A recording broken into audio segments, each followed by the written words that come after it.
কথায় কথায় রেস্টুরেন্টে যাওয়ার কোনো দরকার নেই, বাড়িতেই বানিয়ে ফেলো রেস্টুরেন্ট স্টাইলের এইরকম তন্দুরি রুটি বা নান। খেয়ে বলবে রেস্টুরেন্টের থেকেও ভালো হয়েছে। আমি যেভাবে বলবো ঠিকঠাক ফলো করলে তোমরাও পারবে। একটা কাচের বাটিতে নিয়ে নিলাম 1 চামচ চিনি, তারপর কিছুটা ঈষদুষ্ণ গরম জল, দেন দিয়ে দাও 1 চামচ ইস্ট। একটু নেড়ে 5 মিনিট ঢাকা দিয়ে রাখো। এবারে একটু বড় সাইজের একটা কাচের বাটির 1 বাটি ময়দা নিয়ে নিলাম, একটু লবণ দিয়ে দিলাম, আর গুলিয়ে রাখা যে ইস্ট দেখো অ্যাক্টিভেট হয়ে গেছে, এটাও দিয়ে দিলাম।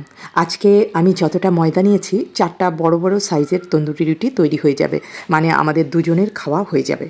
এবারে দেখো ছোট কাচের বাটির 1 বাটি দুধ নিয়ে নিয়েছি, তবে দুধটা ধীরে ধীরে দিতে হবে, ধীরে ধীরে বুঝে বুঝে দিয়ে ময়দাটাকে সুন্দর করে মেখে নিতে হবে। ময়দার টেক্সচারটা এমন করতে হবে, খুব বেশি নরমও না খুব শক্তও না।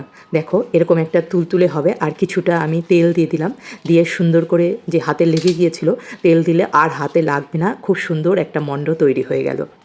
আমার ময়দা মাখা রেডি। এবারে ঘন্টা 1.5 বা 2-এর জন্য এটাকে কিন্তু রেস্টে রেখে দিতে হবে ঢাকা দিয়ে, মানে ফার্মেন্টেড হয়ে যাবে। এদিকে কিছু বোনলেস চিকেন সকালেই বেসিক মশলাগুলো, মানে আদা রসুন লঙ্কা তারপরে ভিনিগার এসব দিয়ে ম্যারিনেট করে রেখেছিলাম। এখন একটা ডিম আর কর্নফ্লোর দিয়ে মেখে ধীরে ধীরে সাদা তেলে চিকেনগুলো ভেজে নিচ্ছি।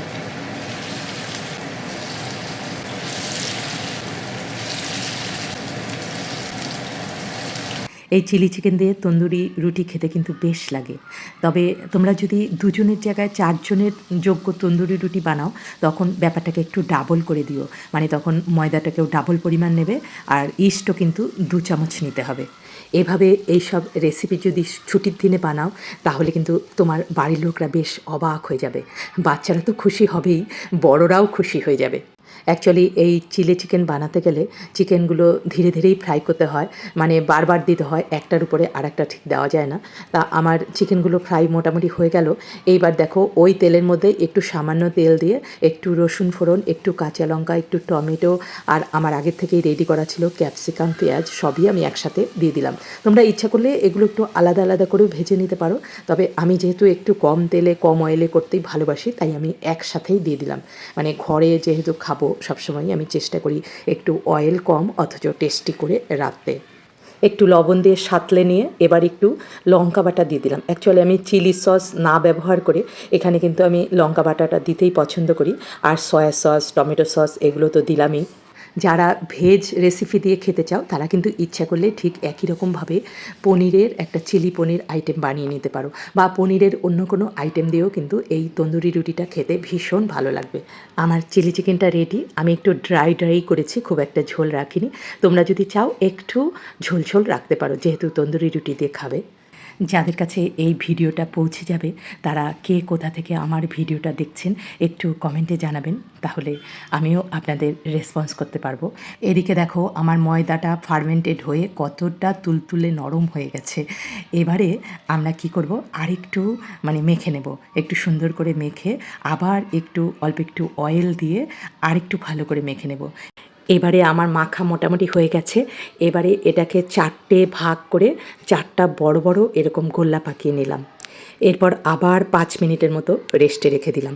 এই ব্যাপারগুলো কিন্তু ফলো করতে হবে, ভালো তন্দুরি রুটি বানাতে হলে কিন্তু এই ব্যাপারগুলো ফলো করতে হবে। এবার আমার 5 মিনিট হয়ে গেছে। এবার বড় বড় করে এটাকে বেলে নেব, মানে সুন্দর করে বেলে, বেশ নরম তুলতুলে হয়, ধীরে ধীরে মানে বেলতে হয়। এটা ইচ্ছে করলে অয়েল দিয়েও বেলা যেতে পারে, আবার কিন্তু ময়দার গুঁড়ো দিয়েও বেলা যেতে পারে। সবার ঘরেই এরকম হয়তো একটা লোহার তাওয়া বা হ্যান্ডোলিয়ামের তাওয়াতেও হবে। এরকম একটা নিয়ে নিলাম। এবার এই যে রুটিটা বেলে রেখেছিলাম তার উপরে দিয়ে দিচ্ছি একটা নুন জলের প্রলেপ। এটা দেওয়া হয়ে গেলে তারপর এটাকে উঠিয়ে গরম তাওয়ার উপরে আমরা যে এই রুটির যে ভেজা পাশটা, সেটাই কিন্তু তাওয়ার উপরে আটকে দেব। এইভাবে কিছুক্ষণ সেঁকলেই এই যে ফুলে ফুলে উঠছে, মানে কুক হতে শুরু করেছে। এইবার আমরা কি করব, পুরো তাওয়াটাকে উল্টে গ্যাসের উপরে ডাইরেক্ট ধরবো, আর একটু ঘুরিয়ে ঘুরিয়ে, মানে যাতে সব পাশে সমানভাবে হিট পায়, এইভাবে কিন্তু ঘুরিয়ে রেডি করে নিচ্ছি। মোটামুটি কিন্তু আমার তন্দুরি রুটি প্রায় রেডি হতে চললো। রুটিটা রেডি হয়ে গেলে আবার কিন্তু সোজা করে, মানে সোজা দিকটাকে আবার এরকম করে হিট দিয়ে নিতে হবে। এরকম একটু তখন বেশি হিট দিয়ে একটা কোনো ছুরি বা কিছু দিয়ে যদি একটু খুঁচিয়ে দেওয়া যায়, তাহলেই হলেই কিন্তু রুটিটা উঠে আসবে। এই আমার তন্দুরি রুটি রেডি।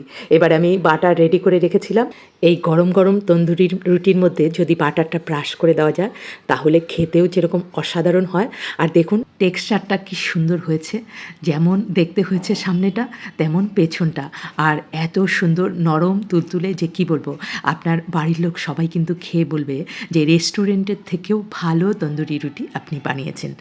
সবাই বাড়িতে বানিয়ে বলবে কিন্তু কেমন হয়েছে আর কেমন খেলে। এই ধরনের ভিডিও আরও পেতে হলে ফেসবুক থেকে দেখলে আমাকে ফলো করে রাখবেন, আর ইউটিউব থেকে দেখলে আমার চ্যানেলটাকে সাবস্ক্রাইব করে রাখবেন। আবার দেখা হচ্ছে নতুন কোনো ভিডিওতে নতুন কিছু নিয়ে।